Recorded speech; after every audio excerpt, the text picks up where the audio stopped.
आखिर कुंवारी क्यों है माता वैष्णो देवी? माता के अधिकांश स्वरूप सुहागिन की तरह पूजे जाते हैं। फिर माता वैष्णो देवी कुंवारी कन्या रूप में क्यों पूजी जाती हैं? इसके पीछे एक पौराणिक कथा है।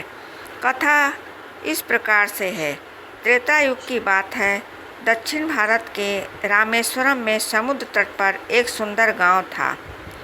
रत्नाकर पंडित यहीं रहते थे। रत्नाकर शिव जी और माँ आदि शक्ति के बड़े भक्त थे। गांव शहर में रत्नाकर का मान तो बहुत था, पर कोई संतान न थी। रत्नाकर की पत्नी हमेशा माँ आदि शक्ति से संतान की गुहार लगाती रहती थी। उन्होंने लगातार कई वर्षों तक माता की पूजा अर्चना की। कई सालों से संतानहीन रत्नाकर की पत्नी की प्रार्थना एक दिन माँ ने सुन ली। वह गर्भवती हुई तो एक रात रत्नाकर के सपने में एक बालिका ने आकर कहा, मैं तुम्हारे घर आ रही हूँ, पर एक शर्त पर। मैं जो कुछ करना चाहूँ रोकोगे नहीं। पुजारी और सिद्ध पंडित रत्नाकर को यह आभास हो गया कि माँ आदिशक्ति के सत रज और तन को दिखाने वाले तीन रूप महासरस्वती, महालक्ष्मी और महादुर्गा ने मिलकर ही इस कन्या को रूप लिया है। नियत समय पर इस दिव्य कन्या का जन्म हुआ। रत्नाकर को यह भी पता चल गया था कि यह कन्या माँ आदिशक्ति ने धर्म की रक्षा के लिए ही प्रकट की है। रत्नाकर उसी भाव से कन्या का लालन पालन करने लगे। तीन महाशक्तियों के मिलन के इस स्वरूप को उन्होंने त्रिकुटा नाम दिया। त्रिकुटा का स्वभाव जन्म से ही अनूठा था। बचपन से ही वह पूजा पाठ और धार्मिक कार्यक्रमों को देखकर प्रसन्न होती। अभी 10वां साल शुरू भी नहीं हुआ था कि त्रिकुटा को यह पता चल गया था कि भगवान विष्णु ने भगवान श्री राम के रूप में धरती पर अवतार ले लिया है। त्रिकुटा ने यह व्रत कर लिया कि वह भगवान श्री राम से ही विवाह करेगी, अन्यथा आजीवन अविवाहित होगी। त्रिकुटा ने अपने पिता से कहा कि वह रामेश्वरम के तट पर रहकर तपस्या करना चाहती है। शर्त के मुताबिक रत्नाकर ने उसे नहीं रोका। 10 वर्ष की उम्र में ही त्रिकुटा समुद्र तट पर एक कुटी बनाकर रहने लगी। वह भगवान श्री राम को पति मानकर उनको पाने के लिए कठोर तप करने लगी। इसी तरह घोर तप करते त्रिकुटा को बहुत वर्ष बीत गए। सीता हरण के बाद भगवान श्री राम लक्ष्मण के साथ दल बल लेकर सीता की खोज करते हुए रामेश्वरम पहुँचे। श्री राम को पुल बांधने तक यहाँ ठहरना था। भगवान एक दिन विचरण कर ही रहे थे, तभी समुद्र तट पर एक तेजस्विनी ध्यानमग्न कन्या को देख बहुत चकित हुए। उस कन्या के ओज और आभा से यह स्थान अलग ही रोशनी से प्रकाशित हो रहा था। भगवान श्री राम कौतूहल बस उस कन्या के तपोस्थल तक पहुँचे। प्रभु ने उस कन्या से पूछा, तुम कौन हो देवी, और इतनी मर्म इस उम्र में इतना कठोर तप क्यों कर रही हो? ऐसी क्या अभिलाषा है जिसके लिए ऐसा घोर तप करने को विवश हो? कन्या ने भगवान को विनयपूर्वक प्रणाम करके अपना परिचय पंडित रत्नाकर की पुत्री त्रिकुटा के रूप में दिया। फिर अपनी प्रतिज्ञा बताई। त्रिकुटा जान गई थी कि उनके सामने साक्षात भगवान श्री राम ही खड़े हैं, इसलिए उन्होंने निवेदन किया कि आप मुझे पत्नी के रूप में स्वीकार कर लें। इस पर भगवान श्री राम ने कहा, यह संभव नहीं है। मैं एक सपत्नी रहने के संकल्प में बंधा हूँ। अपनी पत्नी के अपहर्ता को दंड देने के लिए यहाँ तक सेना सहित आया हूँ। त्रिकुटा को यह सुनकर आघात पहुँचा। उन्होंने अपने कठोर तप का वास्ता दिया और भगवान से विवाह करने की पुनः याचना की।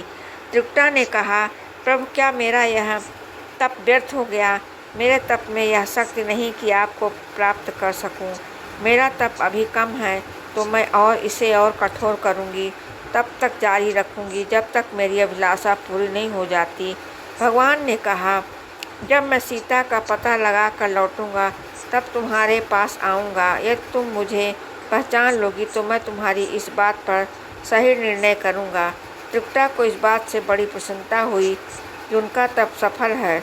भगवान ने उन्हें वरण का एक आश्वासन दिया। अब उन्हें अपनी स्वामी की परीक्षा में उत्तीर्ण होना है।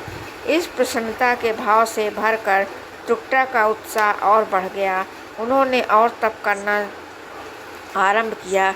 उनके तप का प्रभाव ऐसा था कि उनकी कुट के आसपास का पूरा क्षेत्र एक अलग प्रकार से प्रकाशित होता था। भगवान श्री राम ने रावण के साथ युद्ध कर उसे हराया और विभीषण लंका का राजा बनाकर अपनी पत्नी, भाई और समस्त सेना के साथ वह अपने नगर को लौटने लगे। प्रभु लंका विजय के बाद पुष्पक विमान पर सवार होकर लौट रहे थे। उन्हें त्रिकुटा को दिया अपना वचन भी पूरा करना था। रामेश्वरम के तट पर पहुँचते ही भगवान ने विमान रुकवा दिया। सभी कौतूहल में पड़ गए तो प्रभु ने उन्हें कुछ पल की प्रतीक्षा करने को कहा। उसके बाद वह अकेले ही चल पड़े। सारी सेना भगवान की आज्ञा के अनुसार वहीं ठहर कर उनकी प्रतीक्षा करने लगी। श्री राम ने एक अत्यंत बूढ़े ब्राह्मण का भेष बनाया और देवी त्रिकुटा के पास पहुँचे। प्रभु उनके पास कुछ पल रुके पर त्रिकुटा उन्हें पहचान ही न सकी। भगवान ने उन्हें अवसर दिया पर उनकी लीला को देवी त्रिकुटा भांप न पाई। तब भगवान श्री राम अपनी असली रूप में आ गए। उन्होंने त्रिकुटा से कहा, देवी, मैं आपके दिए वचन के अनुसार आपके पास आया था, परंतु आप उस परीक्षा में सफल न हो पाई।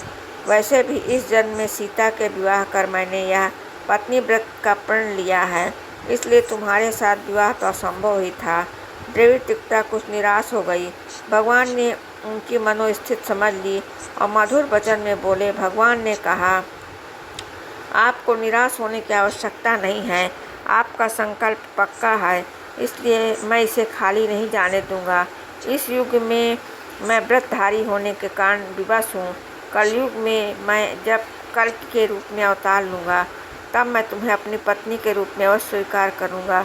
तब तक तुम हिमालय स्थित त्रिकुट पर्वत पर जाकर तप करो और मेरे अवतार की प्रतीक्षा करो।